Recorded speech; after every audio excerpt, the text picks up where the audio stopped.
Guys, I want you to meet Mr. Brandon Penrod. And I was able to dig him out of the background and say, beg him. I don't know how I did it, but get him to go live with us and record with us for a few minutes here and talk about his Amazon journey. But Brandon, tell us who you've got on your lap there. Talk to me a little bit about who you are, where you're from, and what your family looks like. Well, this is Parker. She's my first, and she's almost two. And we have an older one who is my stepdaughter. She's 10. And then we have a newborn. She's 3 weeks old. Oh, And yeah, so, and then we have three cats. three cats. Three Well, cats. well, of course you do if you have daughters, right? Yeah, So you exactly. have to. Okay, get her up in the camera there a little bit. I want to Okay, just let me see that see. beautiful Okay, face. you want to sit up? Can you get up there? Oh my gosh, you're so gorgeous. Take your baby Look out. at you. Say hi. Hi. Hi. Oh, Brandon. So this is what you do with your day, huh? Oh, yeah, she's a handful. She's got that red hair. Oh, yes. Reminds me of Adam Casey's 2-year-old. She just turned 2 and she's got a shock of red hair. He calls her Savage. Oh, yeah. So they know how to do that. Well, so nice to meet you, You do? Brandon. Tell me about where you live. You told me a little bit about your children. Tell me about what your life looks like. Are you still working outside of Amazon? Give me a framework for what your day looks like, your life looks like. So yeah, I pretty much work Monday through Friday. Um, Before, when I was single, I was working 7 days a week, but now having a family, so I try to make it Monday through Friday. There is sometimes I go in Saturday and try to do some catch up work, but for the most part, Monday through Friday, 8 to 5 ish, somewhere in there. And we live in Texas, and I have a warehouse, and I have one employee that is pretty much my shopper, does a little bit of shipping, but mostly shopping. Um, yeah, I mean, I'm full time now. I've been full time since 2015. Oh, Uh, really? yeah, Nice. so I started in 2014, Oh, nice. and Yes. then And I you, went full time. I started part time, and then uh, did part time probably for a year, and then went full time. how did you find out about Amazon selling? How did you Uh, start with that? Some I people was start in with eBay, that sort of thing, but Right. I did eBay at first, and then I was in the green room, which oh, I think a gotcha. lot of us in the Mhm. tribe were. And I did eBay, and then in Q4 2014, I moved into Amazon. Gotcha. Gotcha. We started in Amazon September of 2014. And so we were all starting about the same time. You know, Chris Green was kind of being a ambassador for Amazon selling at that time. So maybe that's how you heard about it. Now, what was your career background? What were you trained to do prior to I Amazon? was a police officer for 6 years, Gotcha. and prior to that, I was in the Army for 4 years. Gotcha. Well, I sure didn't know that you were on the thin blue line. I appreciate you doing that. And I also furthermore appreciate the fact you got out alive. That is probably something your wife appreciates more than anything.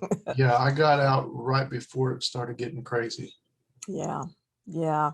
Well, amazing thing to make that sacrifice. You know, I know a lot about what the families go through with that, and so thank you for your service. So you started selling in 2014, and then by 2015, you're going full time. And what model of selling were you using? You know, we try to teach the people that's basically, you know, four different, well, three if you call arbitrage all one, but private label, wholesale, retail arbitrage, online arbitrage. Um, what model were you using when you began? When I started doing Amazon, I transitioned what I was doing from eBay into Amazon. So that was back when you could go to the garage sales and send in inventory from garage sales to Amazon. when they weren't requiring any kind of Right, the receipts and receipts and proof that sort and of thing. whatnot. So that's what I was doing originally. And Gotcha, then from there, I transitioned into RA. gotcha. And what was the scanning app that was available back then? Trying to just basically the seller app, I wasn't think it? I was just using the seller app. I think that was before Inventory Lab came along.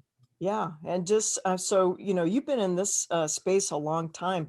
Let me ask you a question. The first full year you were selling on Amazon, do you mind telling me what your annual sales were that first full year?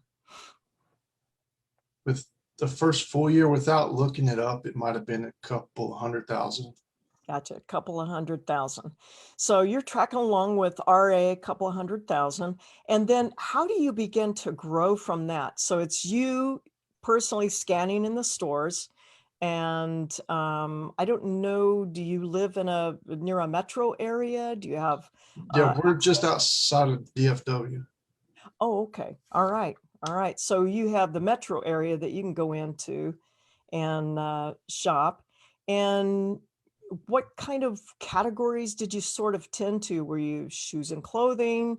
Was there something that you sort of tended to as you began? It was mainly, toys. I want to say it's just mainly toys. And that was uh, before I had a family. So I was actually traveling around and met up with Jameson a lot too. Oh, And I was uh-huh. going to Walmart. So I was pretty much doing Walmart clearances Gotcha. and just traveling around the country. And that was my business model at the time until I got burnt out from Right. doing Right. that Right. and came back and started transitioning. Then I transitioned into shoes and clothing. Gotcha. So basically you were a digital nomad for a while. Yes. And that was back in the day when Toys R Us was sort of a gold mine from time to time, wasn't it? Oh yeah. Yeah. Toys R Us was good. Yeah. So you probably don't struggle with some of the things that the newer sellers do, which is, ungating and even down into those individual brands and ASINs like Marvel and Star Wars and Hasbro and so on. Right. Yeah. Whenever I first started, there was a guy that was doing an ungating service, and I signed up and got ungated into everything that I could. So that Right. was before the ungating services actually really existed, but he was doing it. So he was doing the flat files and all the stuff I don't understand. And so I Right. paid him to do it. Right. I think we paid Nathan Slamans that he was doing the shoes and clothing at that time. And I think we paid him to submit the flat files, that sort of thing, and get us engaged in shoes and clothing back in the day, which I'm glad we did because we were so heavy in beauty to begin with. And then we transitioned to shoes and clothing.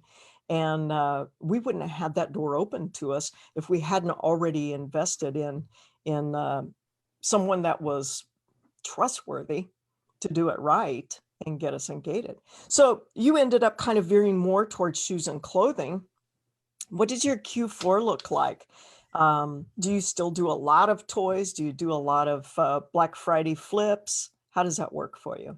Yeah, everything you just mentioned. Yeah, all the toys, and we buy toys throughout the year at super discounted prices, and so it makes sense to hold on to them for Q4 to make 2, 3, 400% ROI. And Gotcha. then we still stick with the shoes and clothing too.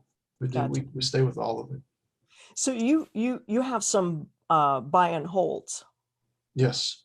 all right, and you have the space to do that. Yes, because I have the warehouse, so we Right. just put everything in there.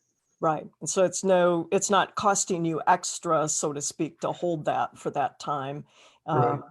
And that's just money that's starting to accrue. So yeah, 2, 3, 400% ROI in Q4 is a beautiful thing, isn't it? Oh yeah. It's So great. how did you find out about Amazon Seller Tribe? I know you've been here for a while, and there's some people I've kind of tried to kind of get, come on, could you come on camera with me? And they're like, no, we're lurkers. And they've been here like 4 years. They're lurking for 4 years. But when did you come into Amazon Seller Tribe? It was a few years ago, and it was through. I found out about you and Gary through Steven Peterson's podcast. I was listening to it one day, and so I went and signed up. Well, So nice. So have you dabbled with online arbitrage any? I have, I did, I got into it big when, well, we went 100% whenever COVID hit and the store shut down. Gotcha. So we bought all your lists. Gotcha. And you went crazy on that because the DFW Fort Worth area was shut down for a big period of time, weren't they? Right. Yeah. Everything was shut down. Yeah. So you had to. And did you fulfill by merchant, or because they were locking you out of sending FBA shipments in? So did you Right. switch to? Yeah. That's when we first started doing FBM. I had never done it before until then. Right. Now, were you in the coaching round we did that spring where Linda Nielsen rolled out the MFN, FBM training and helped so many of us kind of get our feet on the ground with that? Yeah. I don't know if she did it prior to that, but I was in Tribe 4, and that's the one that I learned. Right. Make So sure you charge. you found that helpful for you to, and you had family, going through COVID. So you got a 2-year-old and now you've got a 3-week-old, right? Or 3-month-old? 3 week old. 3-week-old. Okay. So you're carrying a family through COVID, and you had to find out very quickly how to pivot, didn't you? Oh yeah, had to pay the bills. So yeah, Right, right. So I'm so glad that we were able to add that to the tribe coaching round at that point, because things began to shut down very quickly in Amazon's warehouses. And so I think Linda Nielsen can be credited for sort of catching a lot of people before they hit the ground, and yeah, she was a savior for a lot of people, including myself. right.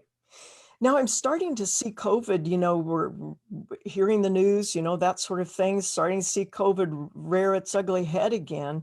So I'm hoping that our members um, really get a hold of Fulfilled by Merchant, because we may end up having to shift back to that.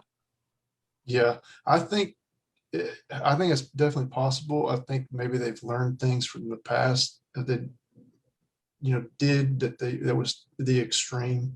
I don't think we'd see all these stores shutting down again. I think there'd just be those precautions, but you never know what Amazon's going to do as far as letting you send shipments in. Right. Right, that's exactly right. I'm happy that Amazon has created some more warehouses and fulfillment centers, so that's taken a lot of the pressure off if we do end up with that situation. But I think it's important to constantly improve your skill base. I mean, you've been in this for a long time. Do you ever feel yourself kind of settling in and sort of getting static in your skills? I do, and that's why I sign up for Tribe to kind of help the motivation. It's the biggest part for me is motivation factor of, Gotcha. of Tribe, and then also the training groups that y'all put on. So yeah, I think it's easy to get static in this business. But Right. And I would say for me, I feel like it's dangerous. So when you sort of, hold, hey, I've figured out stuff, I'm gonna just hold. It's just in that instant that something will change on Amazon or something will change in society to cause you to have to sort of reinvent yourself as a business. It's not a it's not a bad thing, I think, because it constantly causes us to keep innovation in front of our line of sight. I appreciate you saying that about coaching does that for you, not only the motivation, but hopefully innovation, that you can learn to get better, more profitable, um, less stress, fewer mistakes, any of those kinds of things that we can help contribute. That's what we do here. So tell me about your 2019. Doesn't have to be an exact figure, but if you just cast back to 2019 before COVID, what was happening in your business revenue wise? I think in 2019 probably around 600,000. About 600,000. But then something happened that was pretty exciting in 2020. While everybody else was having the mully grubs and living paycheck to paycheck or on government assistance, you were building a massive engine in your business, weren't you? Well, I look at it like I wish I would have done more or should have done more, but yeah, we just broke 1 million. So just barely. So he just casually throws out in 2020 he broke 1 million. Um, hey, just barely or over the top? $1 million in revenue, as Gary has said before, you've heard him say before, is a franchise level living. I was just at McDonald's just a little bit ago to get my morning Coke, my morning coffee, I call it. And I saw the landscaping guys. And then I saw a girl coming into her shift. I saw the employees' parking areas. And I thought how fortunate we are that from our home or from our own shop, we can run $1 million business and not have any of those concerns. Does Yeah, that kind does they that got a kind lot of of overhead. go ahead? Sorry, I sorry. said they have a lot of overhead. They have a lot of overhead, and this is an amazing thing that we don't have to carry that kind of overhead and build a business. Did you ever think when you were kind of hitting the thrift stores and yard sales and stuff like that, flipping stuff on eBay, that you would be sitting here today with a franchise level business? Of course. You did. I Perfect. mean, I wanted to get to that level. I didn't know if it would be attainable, but You set yourself to do it, didn't you? I'd try. I mean, I work pretty hard, I think. So yeah, That's awesome. That's awesome. And so you did your $1 million in 2020, basically yourself and one other employee? I had two at the end. Mainly they were shipping and I was Mhm, shopping. mhm. So, but I had to have two because we did most of our, um, we got hit with the IPI score being too low. Right, right. So we got Hammered basically with storage limits. ship anything into FBA. So I had two employees that were doing everything merchant fulfilled. And I think I want to say my December shipping expenses were like $35,000 Wow. shipping expenses alone. So I had to have two people. Otherwise, I wasn't going to have time to shop. Sure, sure, sure. So Yeah, I you've brought got in a another person. so and both of them were part-time. Were they full-time? One was full time, the other one was part time. Gotcha. Do you think people have a mental block, taking that next step to duplicate themselves by hiring? Um, how did you deal with that? It's well, one was a friend of the family, and so we brought him in, and the other guy we didn't know, but it was a friend of his, so we brought him in. So I think for me personally, my biggest thing is the trust, and not so much with the shipper, but more so with the shopper because you're giving them a credit card Right. that has 20 to $100,000 Yeah. Limit of on credit it. on it. Mhm. So it's the biggest thing is the trust. But I think if you don't open the door to have something like that happen, then you're not going to push forward. So I think the biggest thing is just going and doing it. And then if you train them, even if you don't know them, if you train them for a few weeks in the stores, you're gonna build that relationship with them to where you will know at the end of a few weeks if you can trust them or not. Right. Right. And I think we always try to use the adage, hire slow, fire quickly. So Right. once you see that someone is not a good fit, and what Colleen does, she's the one that manages our people. She hires, trains, and manages them because that's just her gifting. But she always starts with, okay, here's what we're going to do is we're going to do some on the job training, and let's just give each other permission to say that this is not working. This is really not for me. And so I'm going to have permission to say that, and I'm going to give you permission to say that. And when that happens, then there's just a real freedom, because you're not worried about, oh, if I hire them, do I have to fire them tomorrow? And does that make me look bad? And that sort of thing. Does that resonate with you as well? Oh, definitely. And I picked up on what Cleater said before is you can bring them in for a day, just let them work and see if you can tell them up front, if you think it's going to work out, then you can, bring them back. And if they don't feel comfortable, if they don't think this is up their alley, then they can move on and go and do something else. You leave that door open. So it's easy to just go ahead and say, hey, this isn't going to work. Right, right. And I think that Gary's modules in the training, and when he was doing the coaching rounds, even in the beginning, he helped so many of us get over that mental hurdle of, did you hear what I'm saying? Is like making that commitment to hire somebody. That's kind of a tough thing for people.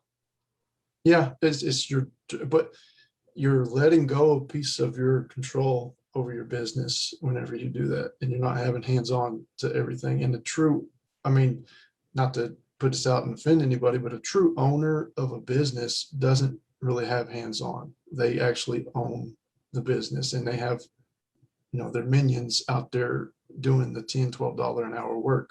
Right, And there's too many times I've been and still currently doing $10, $12 hour work. right. But you're right, Gary does, stress and harp on not doing that work. I mean, you have to when you start, but Sure, sure. eventually to scale up and to get big, you're going to have to pull away from that so you can manage the rest of your business, and then eventually hopefully hand it off to somebody else. And there's too many times even currently now to where the flow of the day is interrupted because I'm having to stop and respond to this email, or like my internet at the warehouse has been down all week. So I'm trying to get a different provider and going back and forth with that, and just doing all the other daily administrative tasks that are behind the scenes. And it stops me from being able to get all the sourcing or whatever I need to do throughout the Right. day. Ultimately, at the end of the day, a CEO is the one that's got to, get that 30,000-foot view, and, not necessarily be the one that is actually literally scans the item in the store, but the CEO ends up knowing when the items are going to be marked down, and when the best time to hit the store, and then having that team prepare to do that.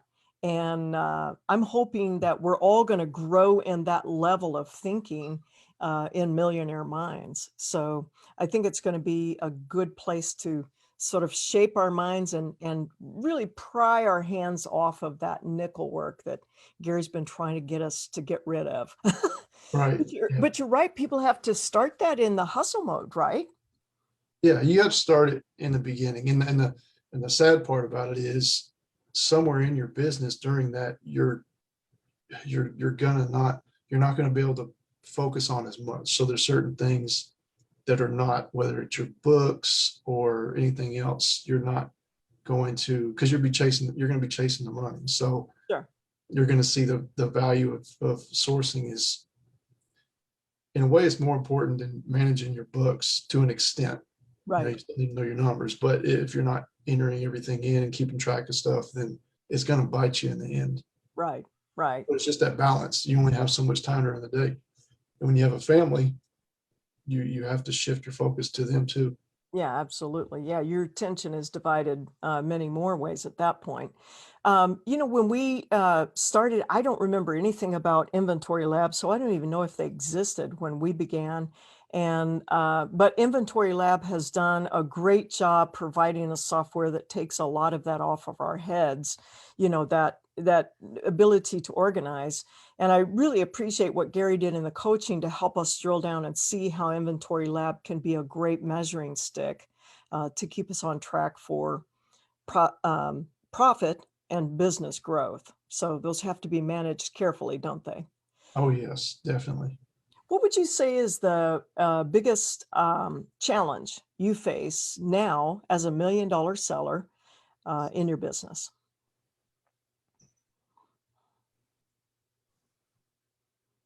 I think it's the, I think it's a combination. It's the balance of business and family and trying to grow at the same time. Right, You know, a million a year is not where I want to be. right, Um, so I think that for me right now is the biggest challenge, while not sacrificing one or the other with only 24 hours in the day and trying to sleep 8. So it's because I'm not a 4-hour sleeper, but some right. people are. I wish I was, but yeah. No, So for me right now, that's the biggest challenge. right. Well, and my heart always goes out to those of you who have young family, because I I remember that challenge. You feel like you're juggling 1,000 things. You work at the warehouse, or you work, maybe you're out shopping or whatever, and you bring it back to the warehouse, et cetera, and you solve all the problems there. And when you hit the door of the house, they're like a little glue. They just come and stick to you. And then now that's a whole host of other problems, stressors, but joy that you get to participate in. So there's a lot of things vying for your attention. I think one of the things that will happen in this coaching round is those of you who are kind of caught in that push-pull of family and business are going to find ways to rise above that. You're going to become more thinkers than doers, and you're going to become more directors than in the trenches. And when that happens, that part of that stress will roll off of you. So that's really our fond hope, because Gary and I both remember what it's like. He had 5 to raise, I had 4 to raise. And so that's what we hope for you. That's our vision for you. Brenda, what would you say to people who are just starting their Amazon journey? Now, this is 2021. You started in 2014. You've been in it for 7 years, in it to win it. And what would you say to those who are just now coming in and saying, what do I find myself here for? Um, I would say right now is a really good time because you're in it before Q4, and if you the best time of the year I think to get into Amazon is right before Q4, because that's where you're going to get your biggest return, is in Q4 to roll into the next year. Yeah. Well, So so true. They get to ride this wave, don't they? right, yeah, and then especially with everything that's going on, Amazon's just gotten bigger, so there's going to be more people. I think everybody I've talked to is shopping on Amazon, so there's Right. more customers. Right. It just keeps growing bigger. That's the nice thing. And more items being added to the catalog dailies. There's people who have smaller viewpoints and mindsets that are like, well, isn't it saturated? When I started selling in 2014, 2015, I was hearing people say that. I think Amazon may already be saturated. I wish it was like that. But think about it. That was 7 years ago, and we're not even remotely saturated. We haven't even scratched the surface of what really is possible in Amazon. Do you think it's in you to run a $10 million business? I believe so. Just if I'm touching a product, then it's not a $10 million business. Gotcha. That's the way I look at it. Gotcha. Well said. Well said. Brandon, thank you for spending this time with us today. It is my great honor to present to you, and you're going to have to reach far because it's a Okay. far piece from Branson. Reach to just absolutely admit you to and rejoice with you as you become one of our coveted gold lanyard sellers in Amazon's seller tribe. I honestly believe if you can do $1 million in sales, you can do 5 million. If you can do 5, you can do 10. It just becomes exponential growth from there and takes on a life of its own. You've been in the right place at the right time a lot of your life. And I appreciate you being an Amazon seller tribe and being one of our famous now famous gold lanyard sellers. Welcome. 2021, What's your expectation of how you'd like to end up the year? Well, I started off, and maybe I was overreaching, but I was started off wanting to hit 2 million. But I don't think we're going to hit that. So if we hit 1.5, then I'd be happy with that. Come on. Do you know any other place on the face of the earth that you could potentially um, add 50% to your business in 1 year, or potentially 100% to your business in 1 year? No, no, not off the top of my head. No. No other place. It's an amazing opportunity we have. Brandon, thank you for being part of our Gold Lanyard Sellers. Look forward to seeing and hearing from you in Millionaire Minds. Nathan Slammons and Adam Casey are going to do a beautiful job helping to shape and reshape our minds and our beings so we understand really how to get to those selling levels that they've achieved. And thank you for being a member of Amazon Seller Tribe. We hope to always contribute value, make your life better, faster, easier, more profitable, less stressful, and happier overall.